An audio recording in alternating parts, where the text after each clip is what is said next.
Eu cheguei em casa mais cedo e encontrei minha mãe lutando pela vida na UTI, enquanto meu irmão e a esposa dele estavam lá parados com toda a calma do mundo, como se nada tivesse acontecido. Naquela mesma noite, minha vizinha me ligou e o que ela me contou fez meu sangue ferver. Eu garanti que os dois acabassem na prisão. Ei, Reddit, apertem os cintos e foquem comigo, porque o que vocês estão prestes a ouvir vai bagunçar a cabeça de vocês. Meu nome é Arthur, 43 anos, homem. Deixa eu contar o que aconteceu. Eu fui para Fênix numa manhã de quinta-feira, achando que ficaria fora 10 dias, uma conferência da indústria para avaliadores de seguros. Cortei a viagem no sexto dia, não aguentei mais um minuto vendo algum consultor explicar aplicações de blockchain para faturamento médico como se aquilo fosse mudar o mundo. Disse ao meu chefe que tinha uma emergência familiar. Eu não estava mentindo, só ainda não sabia disso. Voltei dirigindo para Scottsdale por volta das 3 da tarde. A casa da minha mãe, bem, tecnicamente agora é minha casa também, já que eu vinha morando lá nos últimos 2 anos cuidando dela. Minha mãe tem 74 anos, com diabetes e Parkinson em estágio inicial. Nada terrível, mas o suficiente para precisar de alguém por perto para garantir que ela tomasse os remédios na hora certa e não tentasse mover móveis sozinha. Meu irmão Jared certamente não se voluntariava para nada disso. A casa parecia normal vista da rua, o carro dela na garagem, tudo silencioso. Destranquei a porta da frente e imediatamente soube que algo estava errado. A correspondência estava empilhada na mesa da entrada, 3 dias de cartas. Minha mãe separa o correio todos os dias, faz parte da rotina dela, faz isso desde que eu era criança. Ver aquela pilha ali intocada fez meu estômago afundar. Então eu vi os óculos de leitura dela no chão, perto da escada. Minha mãe não deixa coisas caírem e simplesmente vai embora. Chamei por ela, sem resposta. Verifiquei a cozinha, o quarto dela, o pátio dos fundos, nada. A casa estava vazia. Foi então que vi o envelope preso sob um folheto de supermercado, papel timbrado de hospital, Scottsdale Medical Center, datado de segunda-feira de manhã, 3 dias atrás. Abri rasgando. Era uma notificação de que Grace Kellerman havia sido internada na UTI do Scottsdale Medical Center na noite de domingo. A carta tinha sido impressa na manhã de segunda-feira. Minha mãe estava na UTI desde a noite de domingo e ninguém se deu ao trabalho de me ligar. Peguei minhas chaves e fui direto para o hospital. A viagem levou 15 minutos. Eu não parava de pensar em como tinha falado com Jared 4 dias antes de sair, pedindo para ele dar uma olhada na mamãe enquanto eu estivesse fora. Ele tinha dito claro, sem problema, passaria lá todos os dias. Agora ela estava inconsciente em uma cama de hospital desde a noite de domingo e eu só estava descobrindo aquilo naquele momento. Encontrei minha mãe no quarto da UTI. A enfermeira no balcão apontou pelo corredor sem pedir documento. Entrei e congelei. Minha mãe estava deitada ali, ligada a máquinas, tubo de respiração, monitor cardíaco, 2 linhas de soro entrando nos braços. O rosto dela parecia mais fino do que eu lembrava, como se alguém tivesse sugado a vida dela. Mas o que realmente fez minha pressão subir foi ver Jared e Celeste sentados em cadeiras ao lado da cama, os dois calmos, sem nenhum sinal visível de estresse, nenhuma indicação de que aquela era a mãe deles ali, meio morta. Jared levantou os olhos quando eu entrei e fez uma cara de surpresa. Arthur, o que você está fazendo aqui? Achei que você estivesse em Fênix até domingo. Eu encarei ele por 5 segundos antes de responder, observando ele se mexer desconfortável na cadeira. Recebi uma carta dizendo que a mamãe está na UTI há 3 dias. Quer me explicar por que ninguém me ligou? Não queríamos te preocupar durante a conferência. Está tudo sob controle, os médicos estão cuidando de tudo. Achamos que atualizaríamos você quando voltasse. Claro, porque isso faz todo sentido. Fui até a cama da minha mãe e segurei a mão dela. Foi então que vi o hematoma no pulso, roxo escuro, quase preto. Aquilo obviamente não era de uma queda. Isso é de alguém te agarrando. Virei para Jared. O que aconteceu? Ela caiu da escada, perdeu o equilíbrio. Nós a encontramos lá embaixo e ligamos para o 911 imediatamente. Celeste concordou com a cabeça, foi horrível, chegamos aqui o mais rápido possível. Olhei novamente para o hematoma no pulso da minha mãe, depois para Jared e Celeste sentados ali com rostos tão vazios. Aquilo tinha que ser ensaiado. Quando isso aconteceu? Domingo à noite, por volta das 7. E vocês estiveram aqui desde então? Jared balançou a cabeça. Viemos no domingo à noite por algumas horas. Temos passado aqui todos os dias, você sabe como é. Não dá para ficar aqui dia e noite, temos empregos, responsabilidades. Tirei o celular do bolso e conferi o registro de visitas do hospital que a enfermeira tinha me mostrado ao entrar. Jared e Celeste tinham visitado uma única vez, domingo à noite, das 7h15 às 8h30, 75 minutos no total. Só isso. Minha mãe tinha ficado sozinha na UTI por quase 3 dias completos, enquanto o filho e a nora viviam suas vidas normalmente. Mais tarde, eu descobriria que Jared tinha se listado como contato de emergência principal quando a levaram para o hospital e disse ao hospital que eu estava fora do estado e incomunicável. Foi por isso que ninguém me ligou, foi por isso que a carta ficou na caixa de correio por 3 dias. Algo frio se instalou no meu estômago. Eu disse a Jared e Celeste que eles podiam ir embora, que eu assumiria dali em diante, que precisava de um tempo sozinho com minha mãe. Jared começou a discutir, mas eu o calei com um olhar. Ele trocou um olhar com Celeste, então os dois se levantaram e saíram. Depois que eles foram embora, sentei ao lado da cama da minha mãe e fiquei olhando para ela. O hematoma no pulso era recente, no máximo 3 dias. Mas havia outras marcas também, hematomas amarelados já desbotando na parte superior do braço dela, um arranhão na bochecha que parecia mais antigo do que a queda. Sinais de que algo já estava errado antes de domingo. Uma enfermeira entrou para verificar os sinais vitais. Perguntei a ela sobre a queda. Ela me lançou um olhar cuidadoso. As lesões são compatíveis com uma queda, mas há algumas coisas que levantam questionamentos, como o hematoma no pulso dela. O médico anotou isso no prontuário. É possível que ela tenha se agarrado a alguma coisa durante a queda, mas a aparência é incomum. Agradeci e me sentei novamente. Fiquei no hospital até o horário de visitas terminar, sentei com minha mãe, falei com ela mesmo sabendo que não podia responder, disse que eu estava ali agora e que tudo seria resolvido. Saí por volta das 9 e dirigi de volta para casa. Já estava escuro quando entrei na garagem vazia. Acendi as luzes e comecei a examinar tudo, procurando sinais do que realmente havia acontecido na noite de domingo. A escada parecia limpa, sem marcas de arrasto, sem danos no corrimão, nenhum sinal de que alguém tivesse sofrido uma queda feia. Subi até o quarto da minha mãe. À primeira vista, tudo parecia normal, até que notei o organizador de medicamentos dela no criado mudo. As doses da noite de domingo ainda estavam lá, intactas. Se ela tivesse caído por volta das 7, teria tomado os remédios antes. Minha mãe é rígida com o horário da medicação. Fui ao banheiro dela e encontrei o medidor de glicose. A última leitura era da manhã de domingo, nada depois disso. Mais uma prova de que algo interrompeu a rotina normal dela antes da suposta queda. Desci para o meu quarto, abri o laptop e comecei a acessar as contas que eu administrava para minha mãe. Mas ela também havia mantido Jared como titular na conta poupança desde 30 anos atrás, a que ela tinha aberto quando meu pai ainda era vivo. As regras de comunhão de bens significavam que Jared era cotitular desde a abertura. Eu nunca gostei dessa configuração, mas minha mãe insistia, dizia que Jared era o filho dela e merecia acesso, dizia que a família deveria confiar uns nos outros. Entrei na conta e senti minha mandíbula se contrair quando vi o saldo. Deveria haver cerca de $68.000, dinheiro que minha mãe havia economizado ao longo dos anos com o seguro de vida do meu pai e a previdência social, dinheiro com o qual ela sempre foi cuidadosa, dinheiro que pretendia deixar para nós dois no futuro. Saldo atual, $12.000. Abri o histórico de transações e comecei a rolar os saques dos últimos 6 meses. 5.000 aqui, 8.000 ali. Nenhum autorizado por mim, todos aprovados por Jared. Total desaparecido, $56.000. Recostei na cadeira. Meu irmão vinha drenando as economias da minha mãe havia meio ano e, a julgar pelos hematomas e pela história suspeita da queda, ela tinha descoberto. Continuei investigando. Encontrei mais coisas estranhas. O cartão de crédito da minha mãe tinha cobranças que eu não reconhecia, restaurantes, hotéis, compras exageradas, tudo dentro dos últimos 3 meses. A primeira coisa que fiz foi bloquear todas as contas que pude, trocar senhas, congelar os cartões de crédito, remover o acesso de Jared de tudo. Eu tinha autoridade sobre a conta poupança conjunta, o que foi mais complicado, já que o nome dele estava nela, mas documentei cada saque e sinalizei a conta por atividade suspeita. Levei cerca de 2 horas. Depois me sentei e esperei. Meu telefone tocou, número desconhecido. Uma voz feminina, trêmula. É Arthur Kellerman? Sim, quem é? Sou Bárbara, moro 2 casas depois da sua mãe. Estou tentando falar com você há dias. Endireitei a postura. O que está acontecendo? Eu vi o que aconteceu na noite de domingo.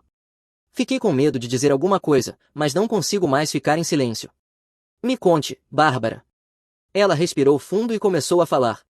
Estava voltando do clube do livro por volta das 6:30 da noite de domingo quando vi o carro de Jared na garagem da minha mãe. Achou bonito ele estar visitando pela primeira vez em muito tempo. Mas, quando saiu do carro, ouviu gritos vindos de dentro da casa, altos o suficiente para serem ouvidos com as janelas fechadas. Ela reconheceu a voz de Jared, alta e agressiva, dizendo algo sobre dinheiro e respeito.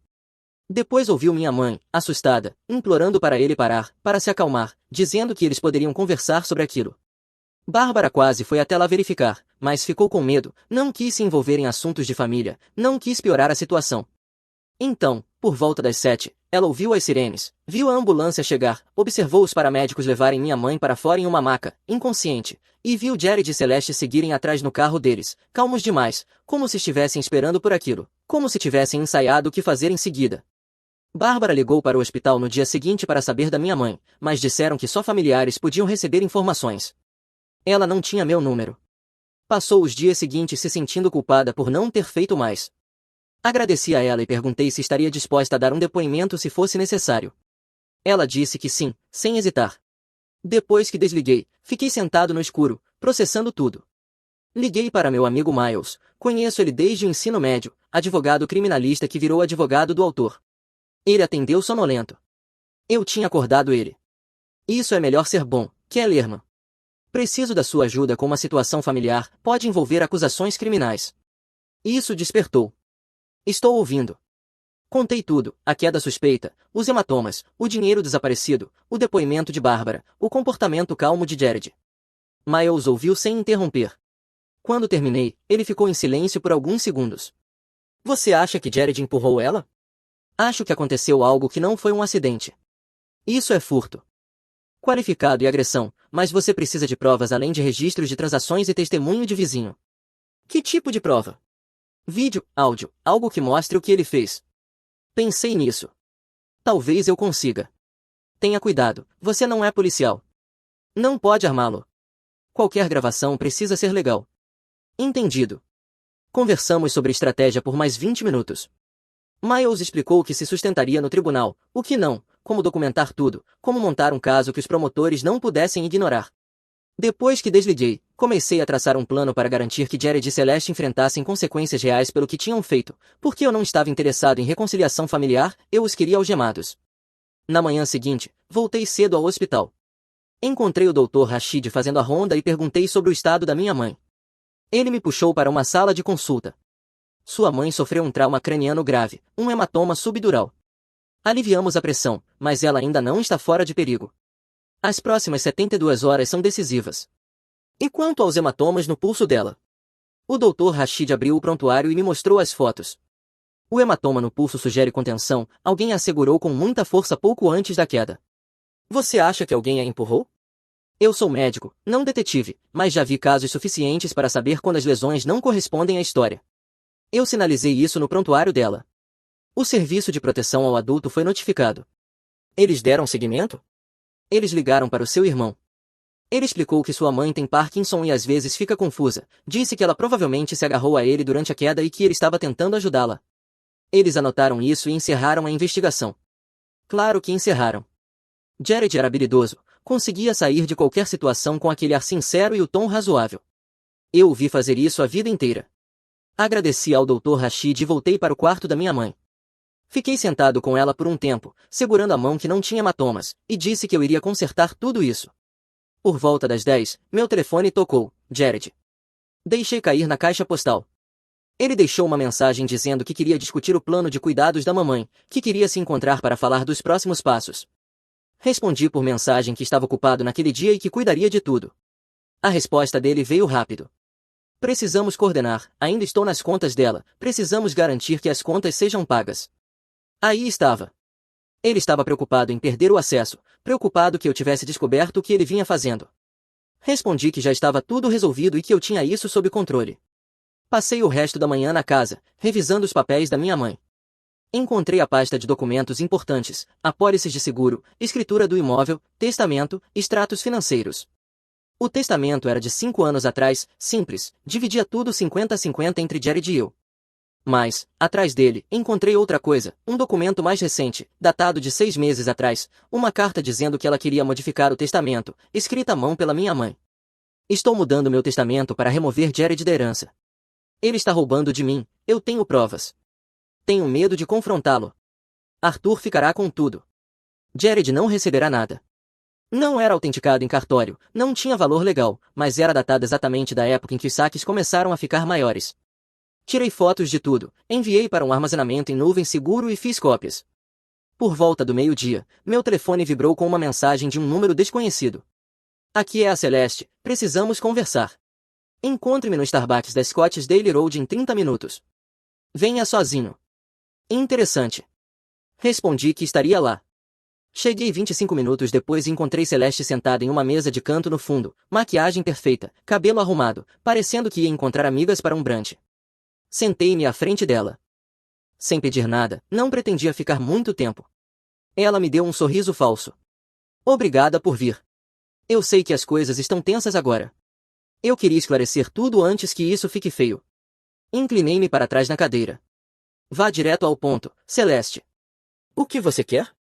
O sorriso sumiu. Jared está preocupado que você esteja tendo a ideia errada sobre o que aconteceu. Ele ama sua mãe, nós dois amamos. Tudo isso tem sido muito difícil para ele. Que coisa? Você quer dizer aquela em que ele roubou $56.000 dela e ela acabou na UTI? O rosto de Celeste ficou frio, a máscara caiu. Você não pode provar nada disso. Jared tinha acesso legal àquela conta. Ele estava ajudando Grace a administrar as finanças. Ela não está pensando com clareza mais, com o Parkinson, você sabe disso. Ela está lúcido o suficiente para saber quando alguém está roubando dela, lúcido o suficiente para escrever uma carta sobre mudar o testamento. Os olhos de Celeste se estreitaram. Que carta? Aquela em que ela diz que Jared está roubando dela, aquela em que ela o exclui completamente da herança. Aquela carta. Celeste se inclinou para a frente e baixou a voz. Escute com atenção, Arthur. Você vai recuar. Você vai aceitar que Grace caiu da escada. Você vai deixar Jared continuar administrando as contas dela e vai esquecer qualquer carta, qualquer acusação. Ou o quê? Ou nós vamos declarar ela incompetente, conseguir um tutor nomeado pelo tribunal, alguém que não seja você, alguém que veja as coisas do nosso jeito. Você vai perder todo o acesso a ela, todo o poder de decisão, e quando ela morrer, você não vai receber nada. Eu me levantei e olhei para ela ali sentada, com a bolsa de grife e as ameaças. Você é mais ingênua do que eu pensava se acha que isso vai funcionar. Nos vemos no tribunal, Celeste. Saí dali e dirigi direto para o escritório do Miles, no centro. Contei a ele sobre a conversa, cada palavra, cada ameaça. Ele sorriu. Ela te ameaçou, deixou óbvio que eles estão agindo juntos. Isso é consciência de culpa. Documente tudo que ela disse enquanto ainda está fresco, cada detalhe. Passei a hora seguinte escrevendo cada detalhe do encontro no Starbucks.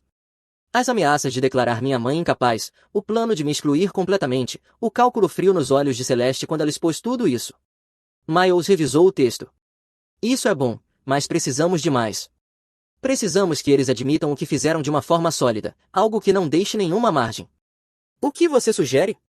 Ele pensou por um momento, batendo a caneta na mesa. Ligue para o Jared. Diga que quer discutir um acordo familiar. Diga que está disposto a resolver as coisas. Soe como alguém que está cedendo, cansado de brigar. Veja o que ele diz. O Arizona é um estado de consentimento de uma parte. Grave tudo. Se ele admitir qualquer coisa, nós o pegamos. Naquela tarde, liguei para ele. Coloquei o telefone no viva voz com um aplicativo de gravação rodando.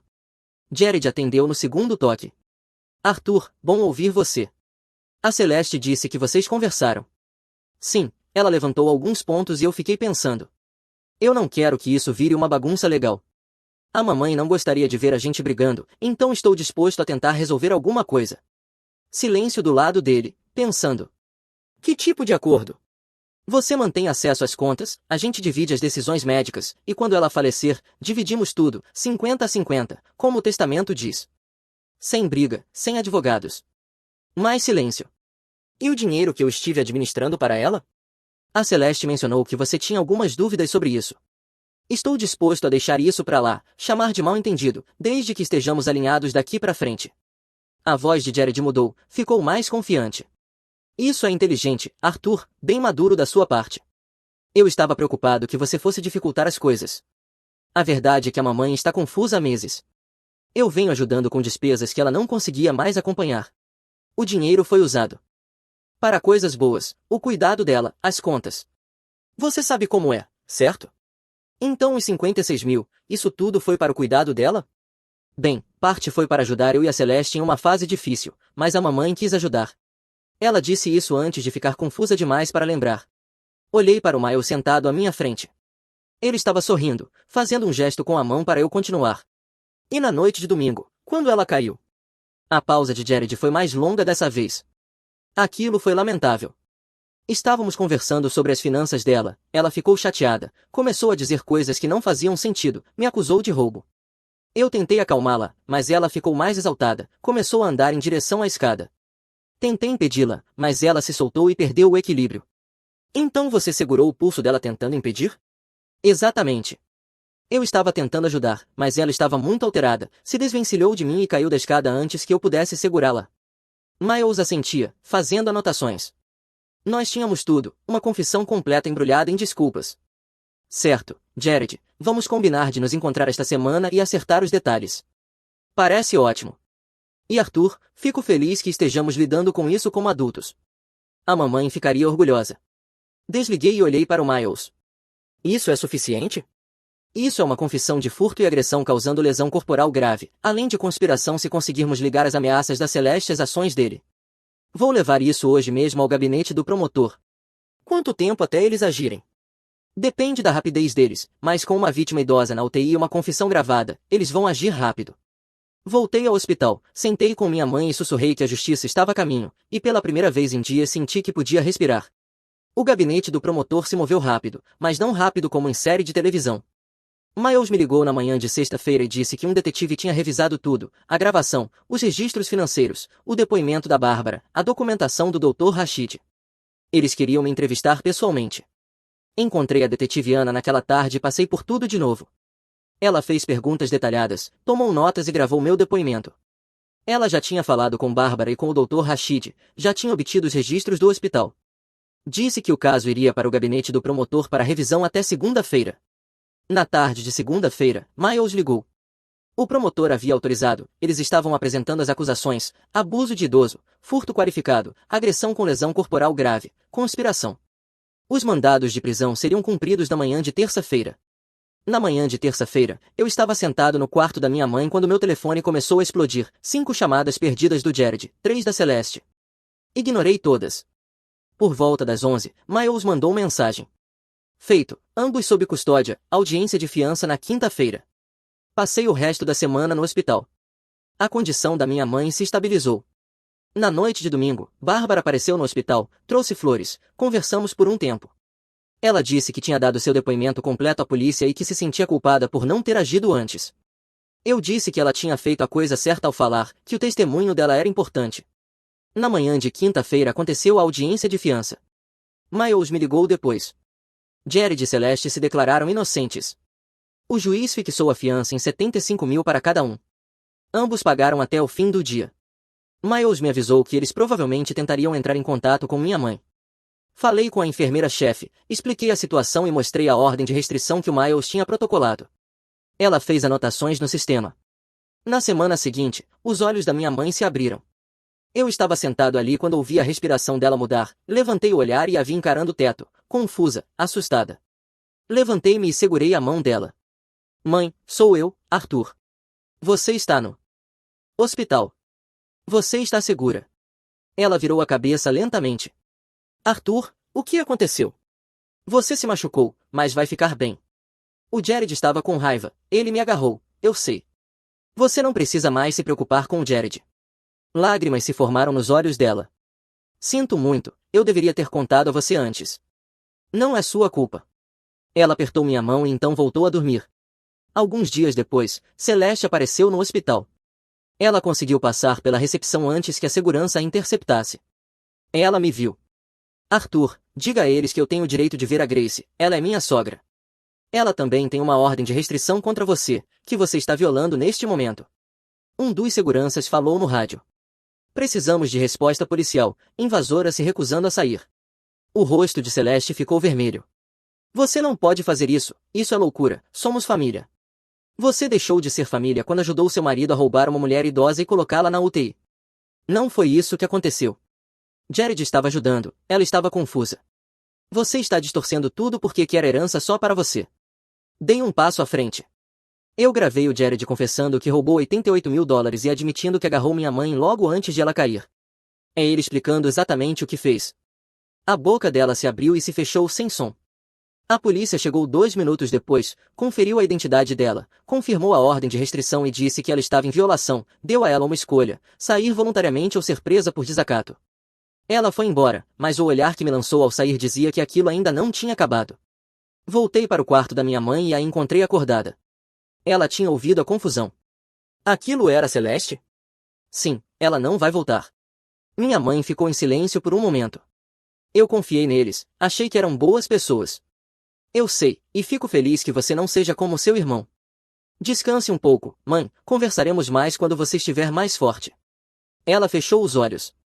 Sentei-me novamente e peguei o telefone. Comecei a documentar a violação da ordem de restrição, tudo o que Celeste tinha dito, porque se eles quisessem levar isso adiante no tribunal, eu garantiria que cada erro que cometessem estivesse documentado e pronto para ser apresentado a um júri. Nas 2 semanas seguintes, a recuperação da minha mãe avançou, fisioterapia, fonoaudiologia. O Parkinson complicava tudo, mas ela estava motivada. O processo legal seguiu em frente lentamente. Jared e Celeste contrataram Walter Brennan, um cara advogado de defesa de Fênix, ex-promotor. Miles disse que Brennan já estava protocolando moções, tentando suprimir provas.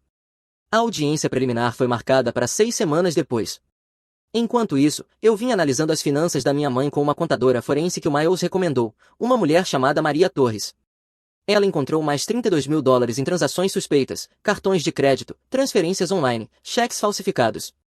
Total roubado, $88.000. Maria elaborou um relatório detalhado, uma linha do tempo de cada transação fraudulenta, tudo isso enquanto minha mãe reduzia as próprias despesas. Miles apresentou uma denúncia alterada, adicionou mais acusações e disse que, se isso fosse a julgamento, Jared estaria olhando para algo entre 8 e 12 anos de prisão, Celeste entre 7 e 5 anos. Minha mãe deu seu depoimento formal ao promotor 3 semanas depois de acordar. Eu fiquei com ela, ouvi ela relatar tudo, como descobriu o dinheiro desaparecido, como confrontou Jared no domingo, como ele a agarrou e a empurrou em direção à escada, como ela tentou se soltar e ele a empurrou. A promotora Angela gravou cada palavra. Depois que minha mãe terminou, Angela disse que esse era um dos casos mais fortes que ela já havia conduzido, a defesa tinha pouquíssimo espaço de manobra. Ela estava certa. 4 semanas depois, Miles ligou. Brennan entrou em contato, eles queriam negociar. O que eles estão oferecendo? Jared se declararia culpado de furto qualificado e agressão, cumpriria 4 anos. Celeste se declararia culpada de conspiração e furto, cumpriria 2 anos. Restituição total. Só isso? Miles suspirou. Angela quer pressionar por mais 6 anos para Jared, 3 para Celeste, e quer que eles admitam exatamente o que fizeram em tribunal aberto. Falei com minha mãe sobre isso. Ela ficou quieta por muito tempo, depois disse, eu quero que eles admitam o que fizeram, quero isso registrado oficialmente. Então foi isso que exigimos. Miles e Angela se mantiveram firmes. Brennan resistiu por uma semana, depois cedeu. A audiência de confissão foi marcada para o mês seguinte. Durante esse período, mudei minha mãe para uma clínica de reabilitação, um lugar bom, equipe competente. A casa não parecia certa para ela agora. Continuei morando lá. Comecei a mexer no antigo quarto do Jared, encontrei o laptop dele no armário. A bateria estava descarregada, mas ligou quando conectei na tomada. Nenhuma senha, erro de amador. O e-mail dele ainda estava conectado. Encontrei mensagens para Celeste de 2 anos antes. Assunto, a situação da G. Ele tinha escrito um plano, quanto poderia tirar a cada mês sem acionar alertas, como falsificar a assinatura da minha mãe nos comprovantes do cartão de crédito, como o Parkinson dela estava piorando e ela provavelmente nem lembraria de metade daquilo de qualquer forma. A resposta da Celeste, e se ela lembrar, e se ela contar ao Arthur? A resposta do Jared, ela não vai, e se contar, diremos que ela está confusa. Em quem ele vai acreditar? Tirei capturas de tela de tudo e entreguei a Angela. Ela disse que aquilo mostrava planejamento claro e conspiração. No dia anterior à audiência de confissão, Celeste ligou de um número bloqueado. Arthur, por favor, precisamos conversar. Não temos nada para conversar. Estou implorando. Jared cometeu erros, mas não merece prisão. Tarde demais. Ela vai ficar bem. Você não pode simplesmente deixar isso pra lá? Não. Eu tenho uma filha, ela tem 6 anos. Se eu for para a prisão, vou perder a guarda completamente. Você deveria ter pensado na sua filha antes de você e o Jared fazerem isso com a minha mãe. Apague meu número, Celeste. Desliguei e bloqueei o número. Na manhã seguinte, Miles e eu encontramos Angela no tribunal. Minha mãe não pôde comparecer, mas tinha escrito uma declaração de impacto da vítima que Angela lera nos autos após a sentença. Jared e Celeste apareceram com Brennan, ambos com aparência derrotada. Jared não conseguiu olhar nos meus olhos. A juíza chamou o caso. Brennan confirmou o acordo e listou as acusações às quais Jared estava se declarando culpado. Então Jared se levantou. A juíza olhou para ele por cima dos óculos de leitura. Sr. Kellerman, diga com suas próprias palavras o que você fez. Quero ouvir de você. A voz de Jared estava vazia. Eu roubei 88 mil dólares da minha mãe ao longo de 18 meses. Quando ela me confrontou, fiquei com raiva. Eu segurei o pulso dela, a empurrei em direção à escada. Ela caiu e sofreu ferimentos críticos. Por quê? Eu precisava do dinheiro, eu tinha dívidas. Quando ela descobriu, eu entrei em pânico. A juíza o sentenciou a 6 anos. Celeste recebeu 3. Ambos foram levados sob custódia imediatamente.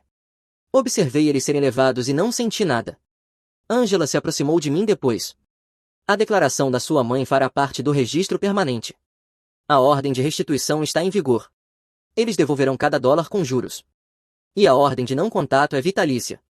Dirigi até a clínica de reabilitação e contei à minha mãe o que tinha acontecido. Ela chorou, de alívio por tudo ter acabado. Obrigada, ela disse, por acreditar em mim, por lutar por mim, sempre. E agora, o que acontece? Agora nós focamos em te deixar melhor. Os 6 meses seguintes foram sobre reconstrução. A recuperação física da minha mãe continuou, lenta mas constante. O Parkinson tornava tudo mais difícil, mas ela era teimosa. No 4º mês, ela já andava apenas com uma bengala. No 5º mês, começou a falar em voltar para casa, disse que a clínica era boa, mas não era o lar dela. Eu passei esse tempo deixando a casa segura para ela, instalei barras de apoio no banheiro, coloquei um elevador de escadas para que ela nunca mais precisasse subir aquelas escadas, converti o escritório do andar de baixo em um quarto de verdade, garanti que tudo estivesse preparado para que ela vivesse com conforto. Os pagamentos de restituição começaram a chegar. Os bens de Jared e Celeste foram apreendidos pelo tribunal, o barco que tinham comprado com o dinheiro da minha mãe, as roupas de grife, os carros, tudo vendido em leilão para pagar o que haviam roubado. Foram necessários meses de trabalho jurídico, mas eventualmente minha mãe recuperou 74 mil dólares. O restante viria dos salários deles na prisão ao longo dos anos, 25 centavos por hora, levaria uma eternidade, mas era alguma coisa. Bárbara se tornou uma visitante frequente. Ela e minha mãe formaram uma amizade verdadeira, encontros semanais para café, reuniões do clube do livro no centro comunitário, alguém em quem minha mãe podia confiar e que morava perto o suficiente para dar uma olhada sem parecer babá. Eu contratei uma cuidadora chamada Maria, ex-enfermeira na casa dos 50 anos, personalidade acolhedora e confiante, alguém que podia ajudar com as tarefas do dia a dia que eu não conseguia dar conta enquanto trabalhava em tempo integral. Minha mãe gostou dela imediatamente. Maria disse que Grace lembrava a própria mãe dela. Miles me ajudou a criar um fundo fiduciário para proteger os bens restantes da minha mãe, garantindo que ninguém mais pudesse acessar o dinheiro dela sem múltiplas aprovações de partes diferentes. Deixou tudo configurado para que, se algo acontecesse comigo, um administrador profissional assumisse. Chega de familiares com acesso conjunto a qualquer coisa. A vida aos poucos voltou a algo normal, estável, previsível, no bom sentido. Jared enviou uma carta da prisão após 6 meses, arrependido, dizendo que tinha encontrado a religião e pedindo perdão. Eu li uma vez e joguei fora. Minha mãe não quis ver. Celeste não mandou nada, apenas cumpriu a pena em silêncio. Eu comecei a sair com alguém que conheci em uma conferência de trabalho, uma avaliadora de seguros de Tucson chamada Evelyn. Ela soube de toda a história desde o começo e não saiu correndo quando expliquei que meu irmão estava preso por abuso contra idoso. Na verdade, disse que isso mostrava que eu tinha integridade. Fomos devagar, mas foi bom ter alguém que entendia o peso que eu vinha carregando. Minha mãe a conheceu depois de 3 meses e aprovou, disse que Evelyn parecia uma boa pessoa, vindo dela isso era um grande elogio. Por volta do 8º mês, recebi uma ligação da Angela. O recurso do Jared tinha sido negado, a sentença era definitiva, ele cumpriria cada dia dos 6 anos. Agradeci e desliguei, senti algo próximo de encerramento. Naquele fim de semana, levei minha mãe de volta a casa pela primeira vez desde o incidente. Ela estava nervosa para voltar, com medo das lembranças, mas entramos juntos. Eu tinha redecorado, tinta nova, móveis novos, mudado o suficiente para parecer diferente, mas mantido bastante para ainda ser lar. Minha mãe ficou na sala olhando em volta, depois assentiu, está bom, obrigada. Passamos a tarde organizando álbuns de fotos antigos, encontramos fotos do Jared e de mim quando éramos crianças, antes de tudo dar errado, antes da ganância transformá-lo em alguém que eu não reconhecia. Minha mãe ficou olhando uma foto por um longo tempo, nós dois aos 10 e 8 anos, sorrindo, braços em volta um do outro. Eu me pergunto quando isso mudou, ela disse. Quando ele deixou de ser aquele menino. Não sei, mãe. Talvez ele sempre tenha sido essa pessoa e nós é que não vimos. Ela fechou o álbum. Estou orgulhosa de você. Seu pai também estaria. Eu apenas fiz o que precisava ser. Feito. Apertei a mão dela. Eu nunca vou deixar ninguém te machucar, nem mesmo meu próprio irmão. Naquela noite, depois que minha mãe foi dormir, sentei no pátio dos fundos olhando as estrelas e pensei em tudo o que tinha acontecido. Tinha valido a pena cada noite sem dormir, cada conversa difícil, cada momento de dúvida, porque minha mãe estava segura agora. 1 ano e meio depois da audiência de confissão, recebi uma ligação da prisão informando que Jared tinha sido transferido para uma unidade de segurança mínima por bom comportamento, preso modelo, o tipo de coisa que acontece quando criminosos são inteligentes o suficiente para jogar com o sistema. Eu não me importei. Que ficasse com status de segurança reduzido e privilégios extras. Ele ainda ficaria preso por mais 4 anos e meio.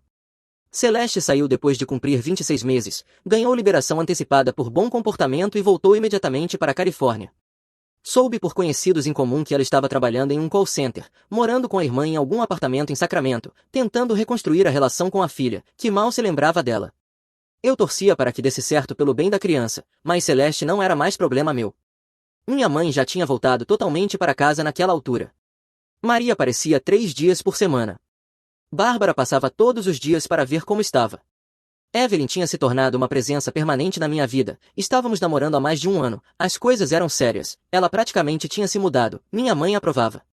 A vida tinha encontrado um ritmo quando, numa terça-feira, recebi uma carta do conselheiro prisional do Jared.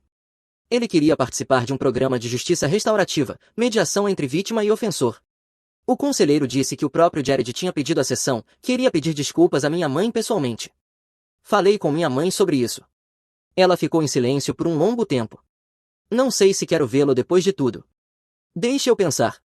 Ela pensou por mais uma semana e então, numa manhã tomando café, disse que faria.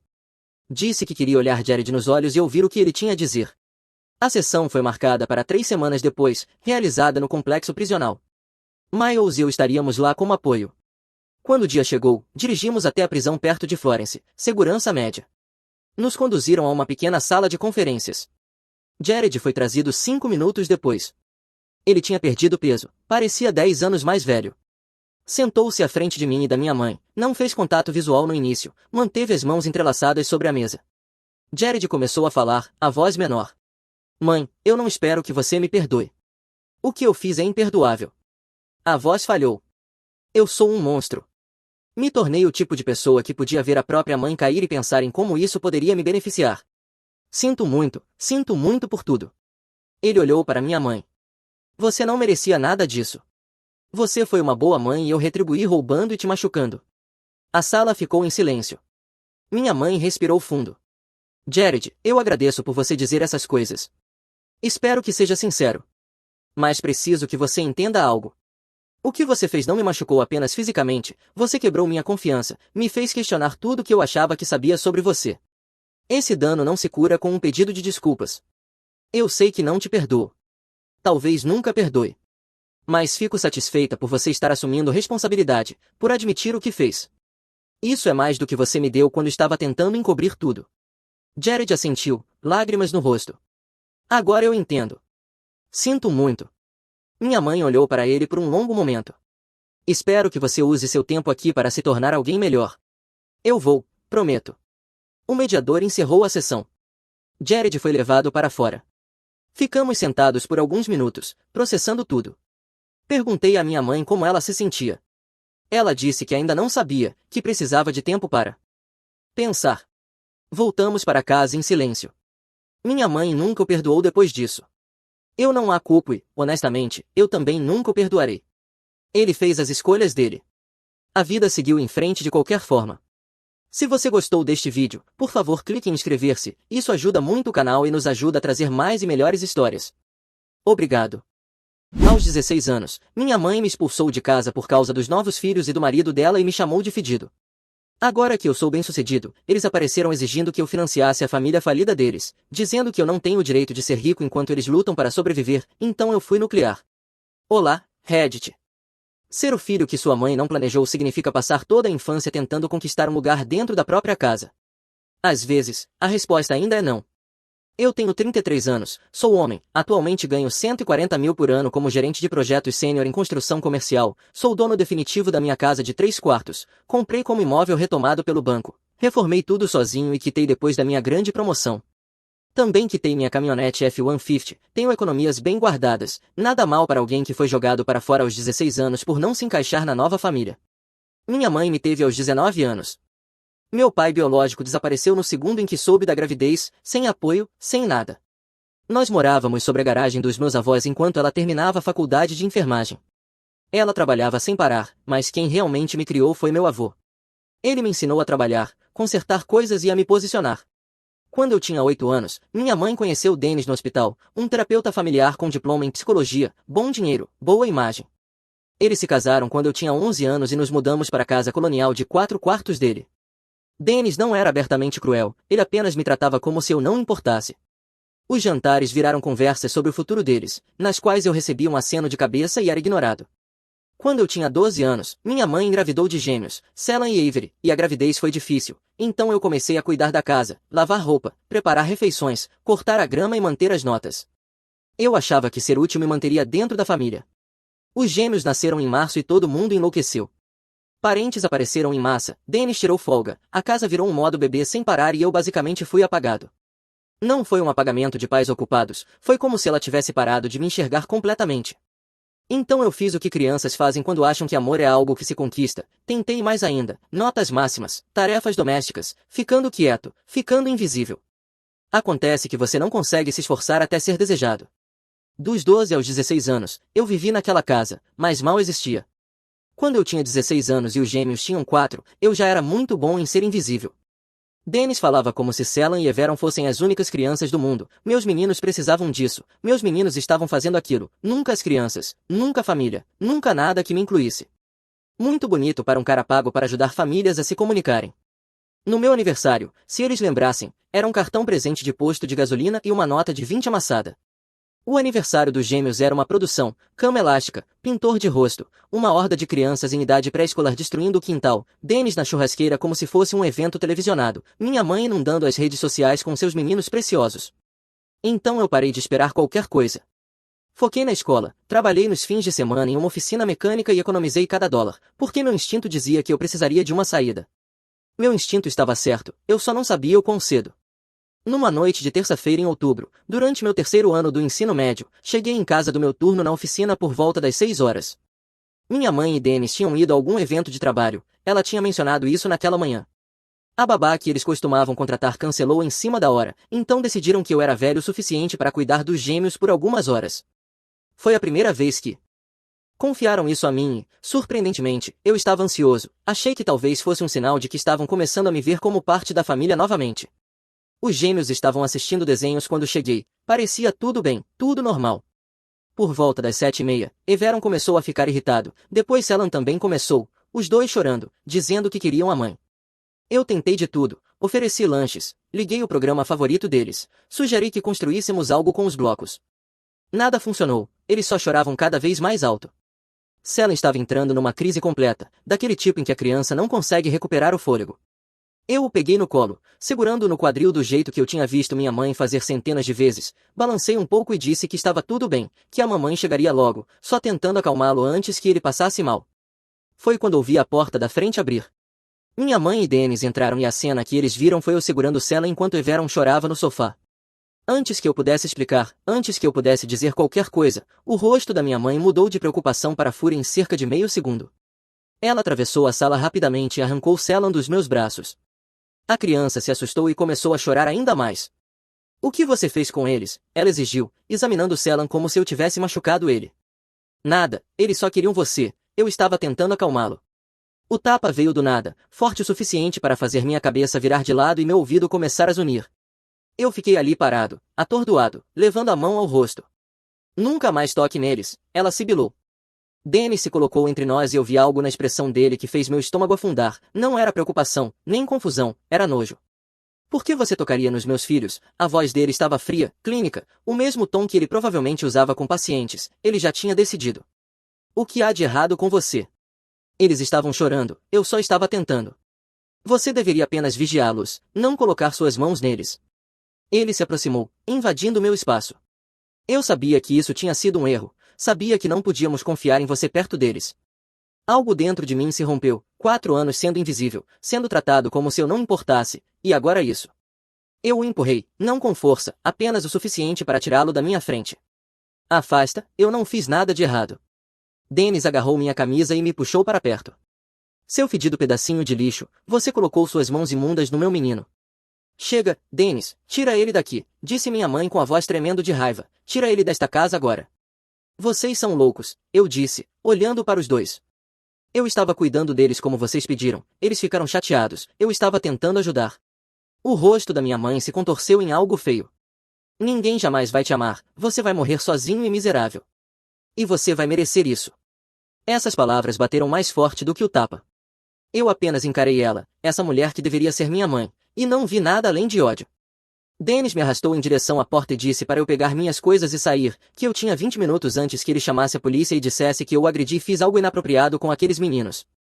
Essa ameaça me paralisou. Olhei para minha mãe esperando que ela dissesse alguma coisa, que dissesse a ele que estava sendo louco, mas ela apenas ficou ali parada, segurando Selan, com a expressão vazia. Fui para o meu quarto em estado de choque, peguei 2 bolsas esportivas e comecei a jogar coisas dentro, roupas, laptop, livros da escola, a caixa de fotos com o vovô. Minhas mãos tremiam tanto que eu mal conseguia fechar os zíperes. Eu ficava revivendo o que tinha acabado de acontecer, tentando entender tudo. 15 minutos depois, passei por eles a caminho da saída. Eles estavam sentados na sala com os gêmeos, que já tinham se acalmado, provavelmente tinham até esquecido do que estavam chorando. Parei na porta, me virei e disse que os dois eram doentes e que iam se arrepender disso. Dennis sorriu com desprezo e disse que o único arrependimento ali era terem desperdiçado 16 anos comigo, que minha própria mãe achava que eu era um peso inútil, e então riu, desejando boa sorte para eu encontrar alguém que se importasse comigo. Eu caminhei cerca de 2 quilômetros até a casa dos meus avós, no escuro, com as bolsas cortando meus ombros o caminho inteiro. Meu rosto ainda ardia onde ela tinha me batido, meu ouvido ainda zumbia, mas o que mais doeu foi saber que, depois de 16 anos, era isso que eu valia para ela, uma acusação e 20 minutos para arrumar minhas coisas. Meu avô abriu a porta, deu uma olhada em mim ali parado com as bolsas e o rosto vermelho do tapa, e a expressão dele ficou dura. Ele perguntou o que tinha acontecido e eu contei tudo, os gêmeos chorando, eu tentando ajudar, a acusação, o tapa, as ameaças. A cada frase, o rosto dele ficava mais sombrio. Chega, ele disse baixinho, nós acabamos com ela. Minha avó apareceu atrás dele, me viu e imediatamente me puxou para dentro, ela já estava chorando antes mesmo de eu terminar de explicar. Ela bateu em você, no próprio filho.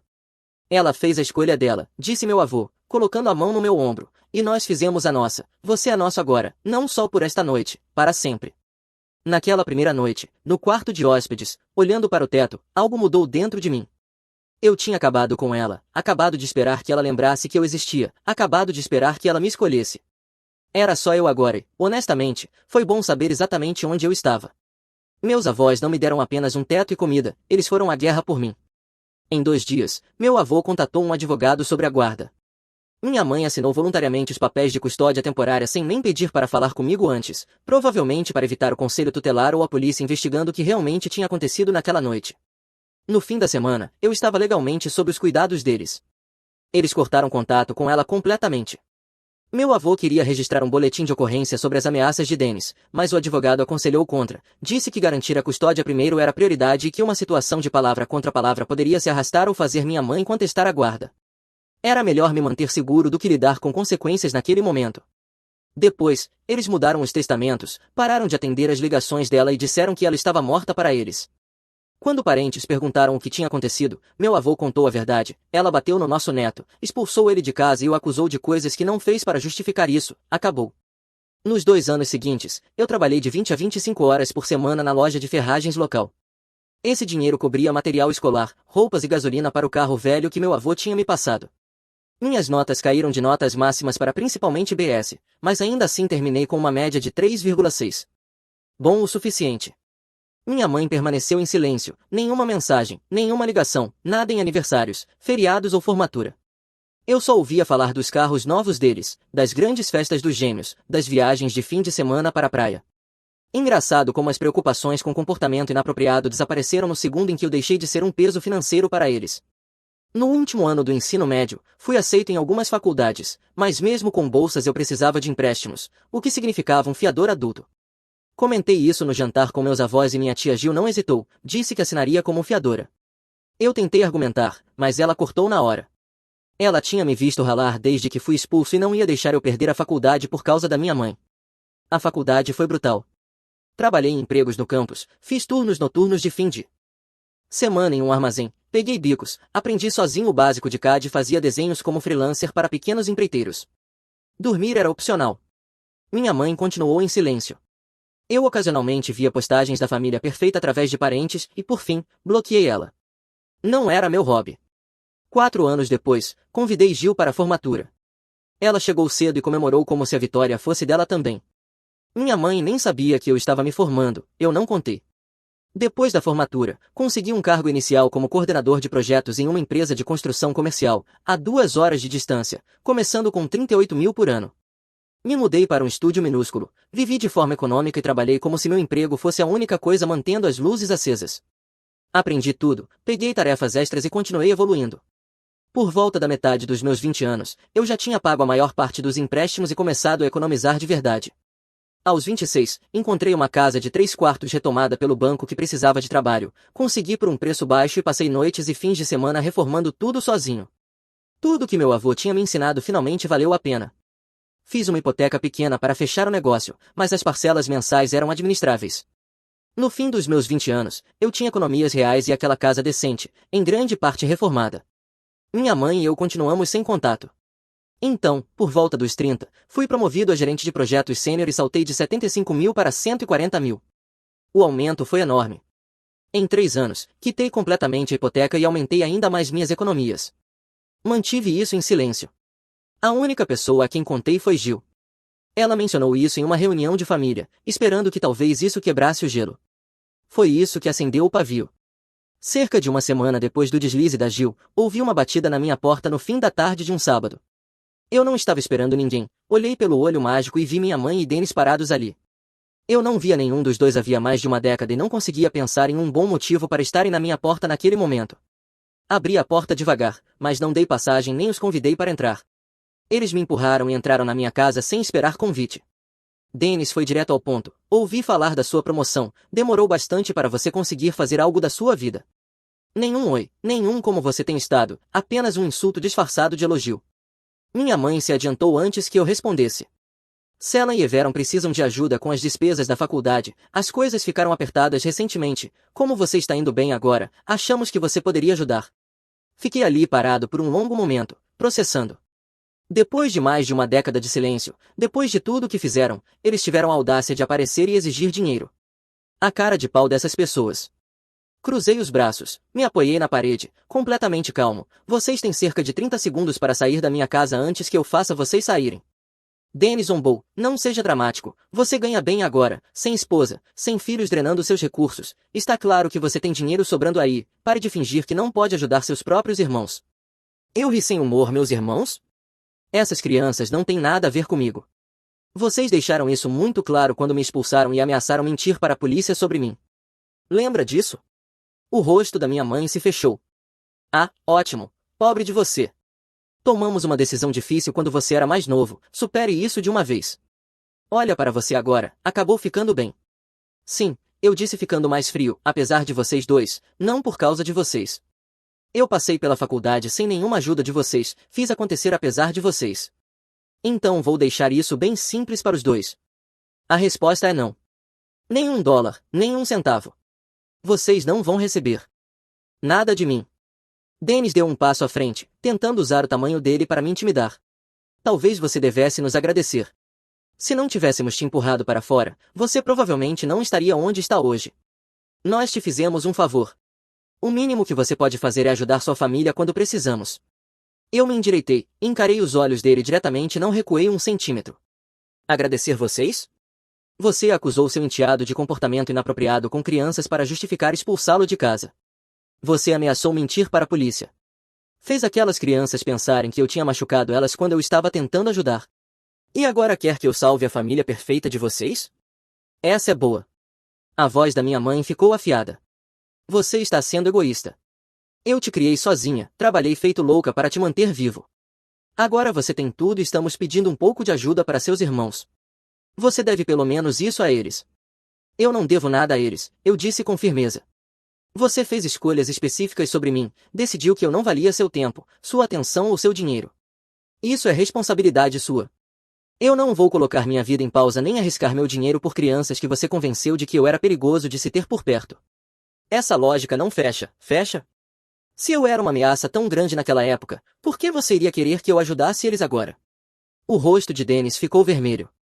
Sabe qual é o seu problema? Você sempre foi amargo, sempre achou que era especial, acha que é melhor do que sua família só porque conseguiu um emprego decente. Mas deixa eu te dizer uma coisa, você não significava nada para essa família naquela época e não significa nada agora. Eu apenas sorri. Então por que vocês estão aqui? Se eu não significo nada, por que estão implorando por dinheiro? Parece desespero. Parece que vocês precisam mais de mim do que eu de vocês. Minha mãe estalou. Por que não queríamos vir aqui? Você acha que gostamos de pedir sua ajuda? Mas Sela e Evero merecem um futuro e, se você não fosse tão egoísta, veria que eles merecem algo melhor, pais que não fizeram escolhas terríveis. Eu disse calmamente, isso não é problema meu. Agora saiam da minha casa. Dennis apontou o dedo para o meu rosto, a voz subindo. Cuidado com o que você diz. Ainda somos sua família, queira você ou não. Eu dei um passo à frente, entrando no espaço dele, e vi ele instintivamente recuar meio passo. Família não faz o que vocês fizeram. Família não bate no próprio filho, não acusa de coisas horríveis e não o joga para fora com 20 minutos para arrumar as coisas. Vocês não são minha família. São apenas estranhos que apareceram achando que poderiam me chantagear emocionalmente para resolver problemas que vocês criaram. Isso não vai acontecer. O rosto da minha mãe se contorceu. Tudo bem, seja um pirralho egoísta, mas não venha chorando para nós quando sua vida perfeita desmoronar. Você acha que é melhor do que todo mundo, mas não é nada de especial. Você sempre será um nada, exatamente como eu te disse naquela noite. Ninguém jamais vai te amar, você vai morrer sozinho. Se isso for verdade, eu disse em voz baixa, pelo menos vou morrer sabendo que não me tornei como você. Agora, pela última vez, saiam. Vá em frente, disse Dennis, tentando recuperar algum controle. Chama a polícia e veja como isso fica, chamando a polícia para os próprios pais. Eu puxei o telefone, já discando. Vocês não são meus pais. Você perdeu esse direito no momento em que me bateu e me jogou para fora. Você tem 10 segundos antes que a polícia chegue para remover invasores.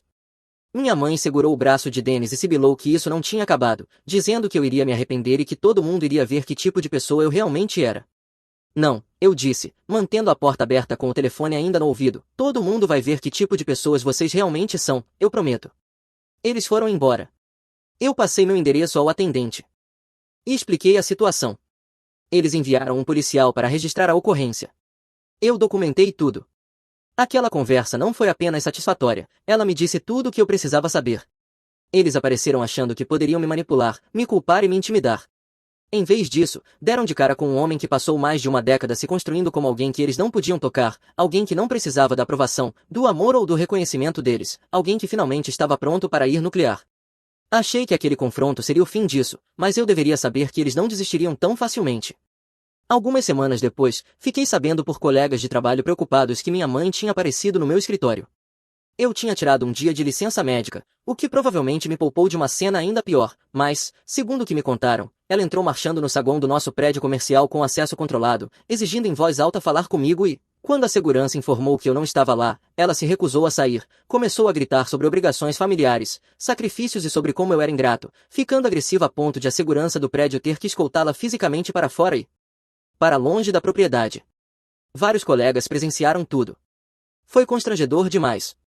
No dia seguinte no trabalho foi horrível.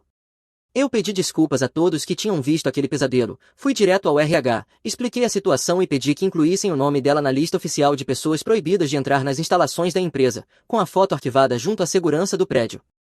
Tudo aquilo foi humilhante, mas ela ainda não tinha terminado. Na mesma semana, cheguei em casa do trabalho e a encontrei esperando do lado de fora, andando de um lado para o outro na minha garagem, claramente agitada. No segundo em que saí da caminhonete com a bolsa de trabalho, ela veio avançando e disse que eu não podia continuar ignorando ela, que precisávamos conversar agora mesmo. Mantive distância, com as chaves na mão, e perguntei o que ela estava fazendo ali, dizendo que eu já tinha falado que nós tínhamos acabado. Ela respondeu que precisávamos ter uma conversa de verdade e que eu não podia simplesmente fugir das minhas responsabilidades com meus irmãos. Que responsabilidades? Eu disse. Você é a mãe, Sela e Everin são seus filhos, não meus, resolva isso sozinha. Isso a fez perder completamente o controle. Ela começou a gritar sobre como eu era egoísta e ingrato, como eu devia tudo a ela por ter me criado sozinha. Eu sacrifiquei tudo por você, ela gritou, e é assim que você me paga. Você não sacrificou nada por mim, eu disse, vá para casa e não apareça aqui de novo. A voz dela passou de alta para histérica. Ela começou a gritar tão alto que os vizinhos começaram a sair de casa para ver o que estava acontecendo. Ele é um pirralho, ela gritava, apontando para mim, sempre foi egoísta, só se importa consigo mesmo. Vários vizinhos tentaram acalmá-la, mas ela já não ouvia ninguém. Então ela realmente avançou na minha direção, ainda gritando. Fique para trás, eu avisei, já discando 911. Eu falo sério, não ouse chamar a polícia contra a própria mãe, ela berrou, tentando arrancar o telefone da minha mão. Eu te criei, sacrifiquei tudo. Você me abandonou, eu gritei de volta, mantendo o telefone fora do alcance. Você me jogou fora como lixo. Um dos vizinhos gritou que também estava chamando a polícia. Outro interveio fisicamente e a puxou para trás. A essa altura, as sirenes já cortavam o ar da noite. Os policiais que chegaram nos separaram e colheram depoimentos meus e de várias testemunhas. Minha mãe tentou bancar a vítima, chorando sobre como eu tinha virado as costas para a família em dificuldades, mas 3 vizinhos a viram avançar contra mim e ouviram os gritos, e um deles tinha até começado a gravar com o celular.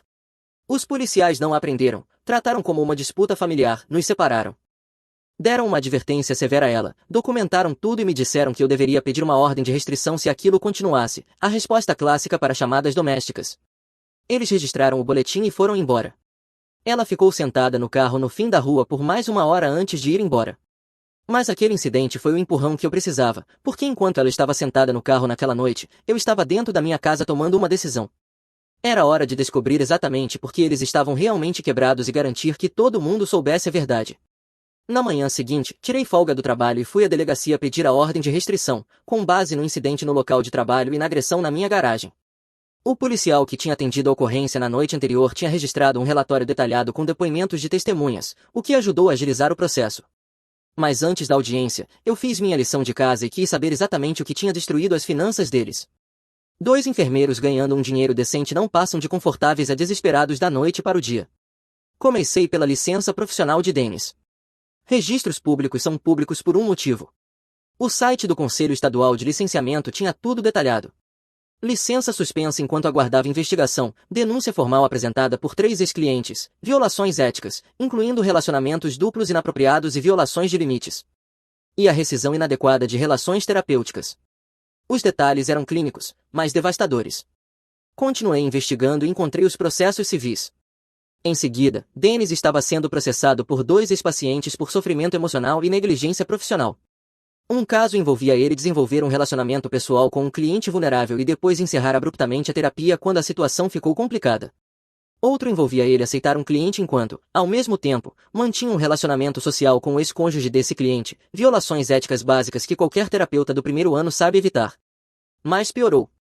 Encontrei alegações em documentos judiciais sobre uma auditoria federal, uma investigação de fraude do Medicaid e do Medicare, com acusações de que Dennis cobrava por sessões que nunca aconteceram, faturava terapia de casal quando apenas uma pessoa comparecia e classificava sessões incorretamente para obter reembolsos maiores. Registros públicos descreviam tudo, problemas sistemáticos de faturamento que não acontecem por acidente. O hospital cortou relações com ele imediatamente quando a investigação começou. O seguro de responsabilidade profissional o abandonou. Ele enfrentava possíveis acusações criminais, penalidades civis massivas e ruína financeira completa.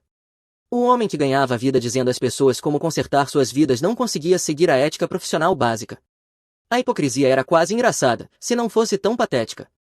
Um terapeuta familiar especializado em ajudar famílias a se comunicarem e manterem limites, que construiu a carreira em ética profissional e em ajudar pessoas vulneráveis, havia violado sistematicamente todas as regras. E o mesmo homem que acusou o enteado adolescente de comportamento inapropriado com crianças estava envolvido em relacionamentos inapropriados com clientes adultos vulneráveis. Compilei tudo, cada ação do conselho, cada processo, cada aviso de auditoria, registros públicos que qualquer pessoa podia verificar. Quando contei tudo aos meus avós, eles ficaram furiosos. Ela perdeu a cabeça, disse meu avô, balançando a cabeça, vindo atrás de você desse jeito enquanto o marido dela destrói tudo por causa das próprias escolhas. A voz da minha avó estava carregada de nojo. Um terapeuta, alguém em quem as pessoas confiavam para ajudá-las, e ele as usava assim, doentio. Eles merecem um ao outro, eu disse, e vão receber exatamente o que merecem. A audiência da ordem de restrição aconteceu cerca de 3 semanas depois. O juiz analisou os boletins de ocorrência, os depoimentos das testemunhas e o padrão documentado de assédio.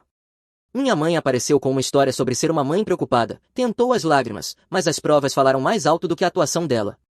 O juiz concedeu uma ordem de 3 anos sem muita deliberação.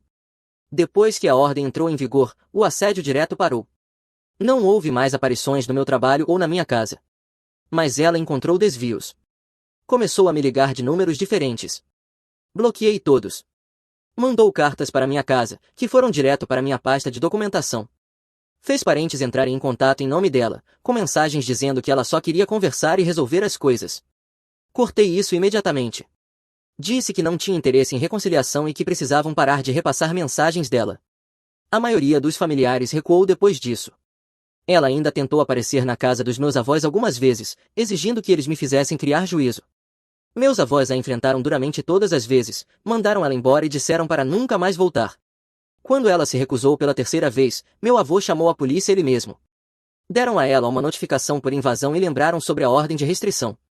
Ir à casa dos meus avós para assediá-los por minha causa contava como contato indireto. Isso finalmente a fez recuar por um tempo. A vida começou a parecer normal de novo. Eu me joguei no trabalho, na minha casa e nas pessoas que realmente importavam, meus avós, Gil e alguns amigos próximos. Instalei câmeras de segurança, mantive minha pasta de documentação atualizada e foquei em seguir em frente. Alguns meses depois de tudo acalmar, comecei a cuidar das pessoas que cuidaram de mim. Primeiro foram meus avós. Paguei o telhado novo que eles vinham adiando, cobri os impostos da propriedade daquele ano e criei um fundo médico para que nunca mais tivessem que se preocupar com contas. Eles tentaram recusar, eu disse que não era negociável. Eles me deram tudo quando eu não tinha nada. Gil foi a próxima. Eu não queria apenas retribuir, queria que ela sentisse o que fez por mim. Então planejei uma viagem de fim de semana prolongado ao Grand Canyon para toda a família dela, algo de que ela falava havia anos, mas nunca fazia porque sempre colocava todo mundo em primeiro lugar. Paguei as passagens, um hotel decente e dei dinheiro para comida e atividades, para que ela realmente aproveitasse sem ficar fazendo contas o tempo todo. Quando entreguei o envelope, ela abriu e congelou. O que é isso? É para você, eu disse. Você apareceu quando ninguém mais apareceu. Você merece algo bom. Ela começou a balançar a cabeça, dizendo que não tinha me ajudado esperando nada em troca. Eu disse que esse era o ponto. Ela me abraçou com tanta força que eu mal conseguia respirar e, pela primeira vez em muito tempo, senti o que é ser valorizado em vez de apenas tolerado. Claro que a notícia se espalhou rápido. Gil estava empolgada e contou à família.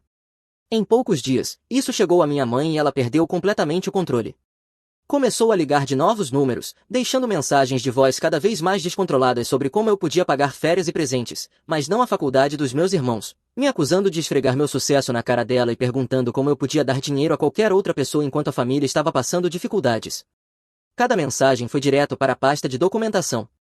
Selan e Everon também começaram a entrar em contato, provavelmente por meio de parentes ou da minha mãe passando meu número, mesma energia, nada humilde, nada sincero, apenas direito, amargura e inveja. Por que eu estava favorecendo Gil? Por que achava que era bom demais para eles? Por que estava sendo mesquinho? Eu não respondi. Salvei tudo e aquilo foi a gota d'água. Eu tinha sido paciente, documentado o assédio e dado todas as chances para recuarem. Eles não recuaram, então decidi que era hora de garantir que todo mundo soubesse exatamente quem eles eram e o que tinham feito. Comecei escrevendo tudo, não um desabafo emocional, apenas uma linha do tempo clara com provas. A noite em que eu tinha 16 anos, os gêmeos chorando, eu tentando ajudar, o tapa, as acusações, as ameaças, a década de silêncio. Depois, minha mãe e Dennis aparecendo exigindo dinheiro. Em seguida, a cena no trabalho, o incidente na garagem, a ordem de restrição e as mensagens cheias de direito de Selan e Everon. A verdadeira alavanca foi o colapso profissional de Dennis. Eu não fiz referências vagas.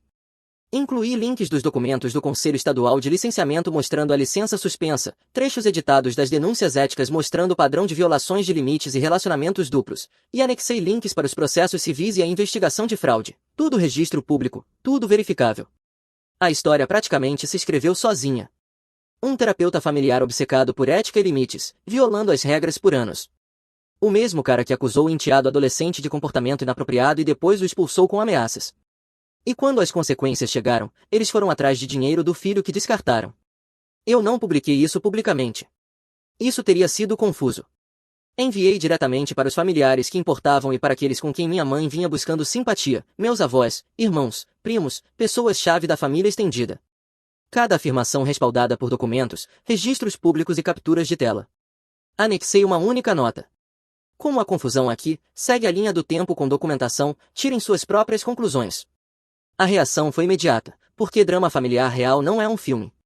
Nas semanas seguintes, parentes entraram em contato em particular para pedir desculpas por terem acreditado na versão dela. Alguns admitiram que estavam considerando ajudá-la financeiramente e ficaram aliviados por terem visto a verdade antes. Outros ficaram enojados com as violações de Dennis, especialmente aqueles com ligação com a área de saúde mental ou que conheciam pessoas que o tinham visto como terapeuta. Foi aí que realmente doeu. A história se espalhou entre os colegas e na rede profissional dele.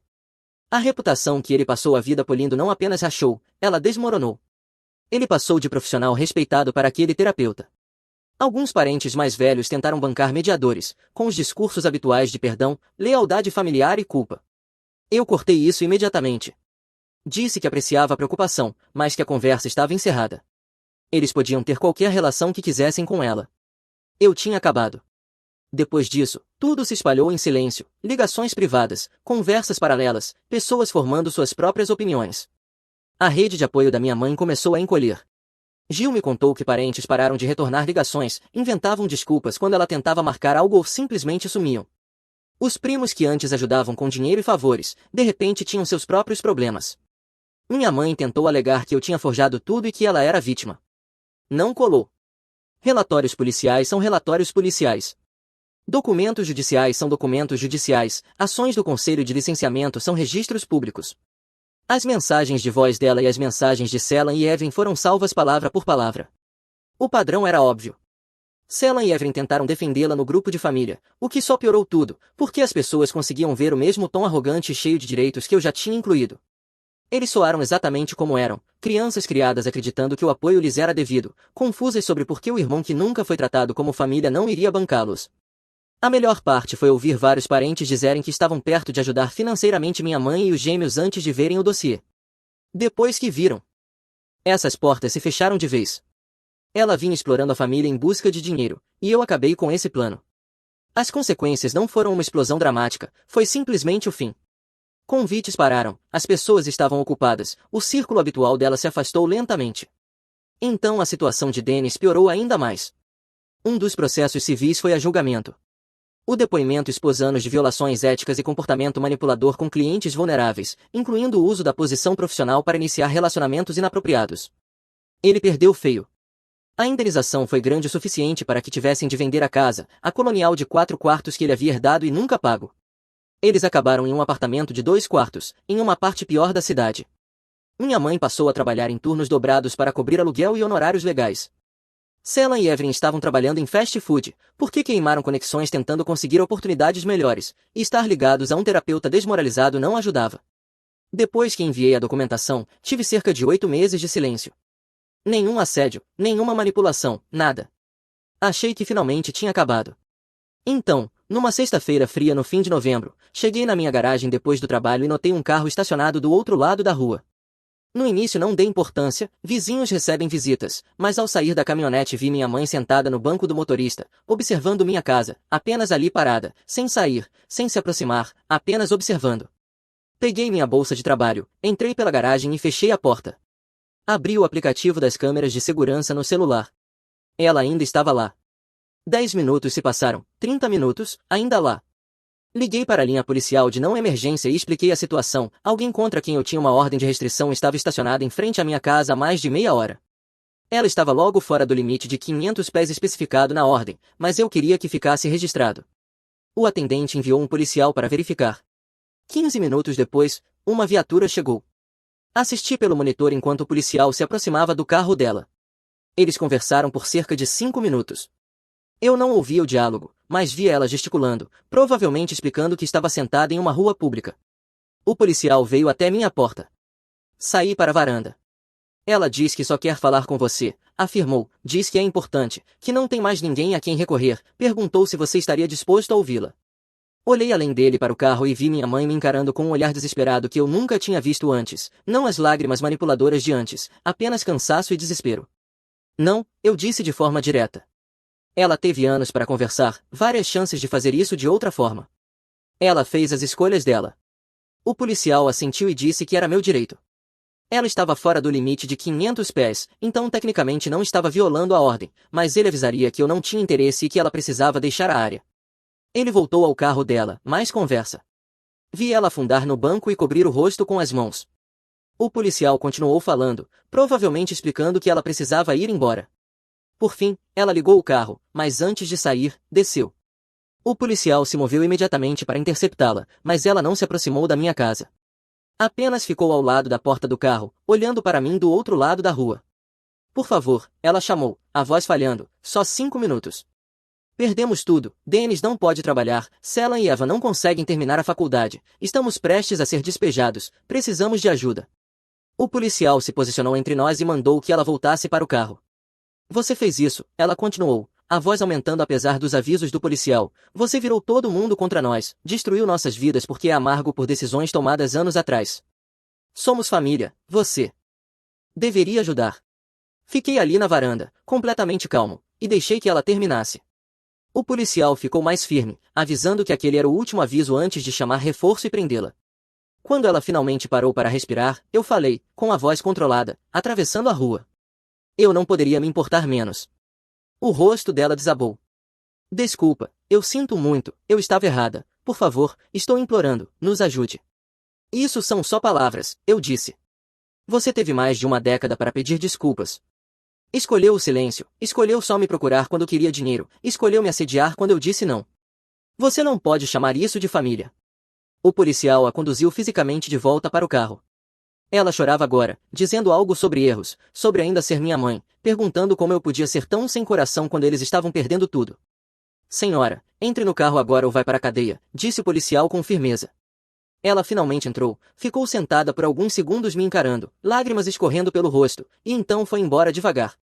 O policial voltou à minha varanda e perguntou se eu queria registrar um relatório. Era limítrofe, ela não tinha violado tecnicamente a ordem, mas a intenção de contato era clara.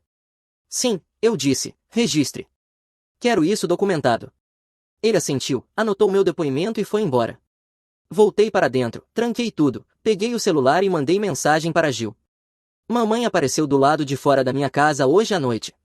A polícia resolveu. Estou bem. A resposta dela veio imediatamente, precisa que eu vá aí? Sorri e respondi que não, eu estava bem, muito bem. E fiquei sentado no sofá pensando no garoto que eu fui aos 16 anos, carregando a vida em 2 bolsas esportivas. Eu construí tudo sozinho. Gil e meus avós foram os únicos que apareceram. Eu estava bem. Se você gostou deste vídeo, por favor, aperte o botão de inscrição. Isso realmente ajuda o canal e nos permite trazer mais e melhores histórias. Obrigado.